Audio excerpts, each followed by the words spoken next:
歡迎嚟到靜心說書。大家好，我係小桂子。今次同大家分享嘅書籍係有關時間管理，小朋友版本嚟嘅。我會以幾分鐘同大家去分享當中嘅內容。你哋收聽嘅時候，不妨邀請埋小朋友一齊嚟收聽啦，然後仲可以一齊加以討論。寫日記有咩好處啊？小朋友，你哋有冇寫日記嘅習慣呢？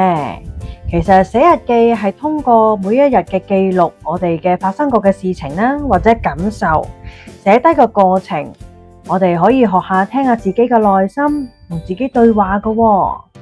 你哋通常係幾時寫日記㗎？會唔會係瞓覺前呢？當我哋瞓覺前寫嘅時候呢，我哋就會諗返每一日所經歷過嘅嘢㗎喎。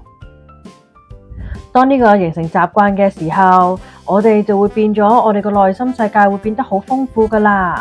如果我哋長期寫日記嘅話，我哋係可以幫助我哋累積寫作嘅題材㗎喎，訓練咗我哋嘅腦仔啦、表達能力啦，同埋令到我哋嘅寫作會提高㗎喎。嗱，就算我唔講學習方面啦，如果你寫完日記，完成咗一本，你再望返你自己經歷過嘅嘢，你會好似睇緊人哋嘅故事咁樣嘅喎。無論開心同唔開心，你都可以寫低去。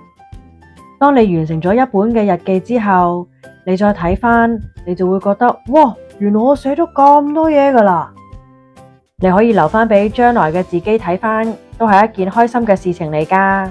如果你哋未開始寫過日記嘅話，不妨同媽媽商量，叫媽媽買本日記簿俾你，開始展開你哋嘅寫日記旅程啊！